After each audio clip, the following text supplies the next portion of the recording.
মতামত নেওয়ার জন্য, সেইটি একটা প্রহসন হচ্ছে বলে 12 দলীয় জোটের বক্তব্য। আর সিপিবি বলছে যে 2.5 ঘন্টা আগে সিপিবি কে নামবিহীন খুদে বার্তায় আমন্ত্রণ।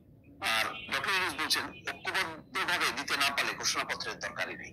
তার মানে ঘোষণাপত্রের কিন্তু মোটামুটি সলিল সমাধি হয়ে গেল, যে ঐক্যবদ্ধ ভাবে যদি দেওয়া না যায় তাহলে ঘোষণাপত্রের দরকারই নাই। সেই প্রশ্নটা তো বিএনপিও বলেছে।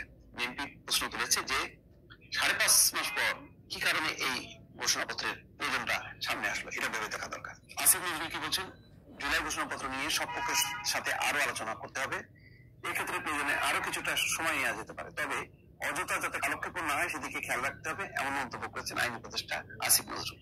সর্বদলীয় বৈঠক শেষে সাংবাদিকদের এই কথা বলেন। আইন উপদেষ্টা বলেন, ঐক্যমত্য এবং আরো নিবিড় আলোচনার ভিত্তিতে একটি দলিল প্রস্তুতের বিষয়ে সবাই একমত হয়েছে। কেউ কেউ ঘোষণাপত্রের জন্য আলোচনা করতে কমিটি গঠনের প্রস্তাবও দিয়েছে। দলগুলোর পরামর্শের ভিত্তিতে খুব দ্রুতই কর্মকৌশল তৈরি করবে সরকার।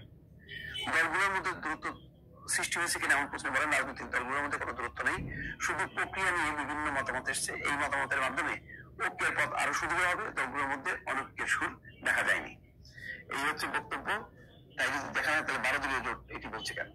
ফরেন সার্ভিস একাডেমিতে বৈঠকের নামে প্রহসন হচ্ছে বলে অভিযোগ করেছেন 12 দলীয় জোটের সমন্বয়ক বাংলাদেশ জাতীয় দলের চেয়ারম্যান সৈয়দ এহসানুল হুদা। বৃহস্পতিবার বিকেলে 12 দলীয় জোটের সংবাদ সম্মেলনে এই কথা বলেন তিনি বলেন, জাতীয় ঐক্যমত্যের ভিত্তিতে গুম, খুন, হত্যা, নির্যাতন, জেল জুলুমের মতো বিষয় নিয়ে আন্দোলনরত দলগুলোর সঙ্গে আলোচনা করা উচিত ছিল। সবার ঐক্যমতের ভিত্তিতে জাতির সামনে একটি বয়ান উপস্থাপন করা যেত। জোটের নেতারা জানান, জুলাই আগস্টে ছাত্র জনতার অভ্যুত্থানের ঘোষণাপত্র নিয়ে ধূম্রজাল এবং অস্পষ্টতা সৃষ্টি হয়েছে। আন্দোলন সংগ্রামের ফসল এই অন্তর্বর্তীকালীন সরকার দায়িত্ব পালনের নিরপেক্ষতা এবং গ্রহণযোগ্যতা হারাচ্ছে। সরকার আন্দোলনের সকল অংশীজনদের সম্মান প্রদর্শন করে আলোচনায় আমন্ত্রণ জানাবে এমনটা প্রত্যাশা করেছিলেন নেতারা, তবে আমন্ত্রণ না পেয়ে কেউ কেউ আশাহত হয়েছেন বলে জানিয়েছেন তারা। তারপরে সিপিবিতে বলেছি যে মানে যেভাবে দাওয়াত দেওয়া হয়েছে সেই প্রেক্ষিতে তারা আর এটার ব্যাপারে আগ্রহ হয়নি এবং তারা না যাওয়ার সিদ্ধান্ত নিয়েছে। আর ডক্টর ইউনূস তো মোটামুটি বুঝতেই পেরেছেন, তিনি বলছেন ঐক্যবদ্ধভাবে দিতে না পারলে ঘোষণাপত্রের দরকার নেই। ফলে ঘোষণাপত্র বিষয়টা যে একেবারে অন্ধকারে চলে গেল এটা মোটামুটি বোঝাই যাচ্ছে। দর্শক ভালো থাকবেন। জন্য রেডি হয়ে আছে। সম্প্রতি মিজানুর রহমান আজহারীর এমন বক্তব্য ঘিরে উত্তেজনা বাড়ছে রাজনৈতিক অঙ্গনে। এমন বক্তব্যের মাধ্যমে আজহারী কোন দলকে ইঙ্গিত করলেন তা নিয়েই উঠেছে প্রশ্ন। শুধু তাই নয়, তার এই বক্তব্যে খেপেছেন বিএনপি নেতা শামসুজ্জামান দুদু, সেই সাথে দিয়েছেন বার্তা। আজহারীকে উদ্দেশ্য করে কি বার্তা দিলেন দুদু, জানাচ্ছেন সহকর্মী এসআই রাজ।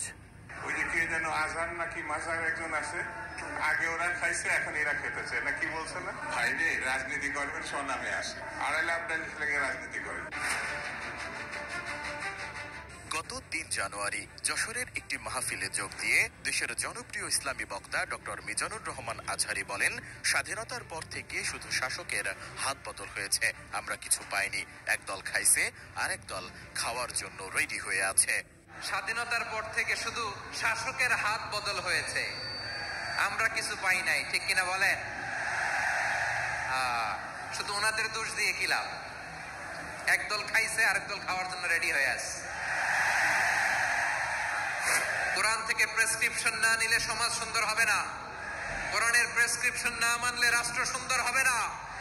কোরআনের প্রেসক্রিপশন অ্যাপ্লাই না করলে শুধু দুর্নীতি দমন কমিশন দিয়ে দুর্নীতি বন্ধ করা যাবে না।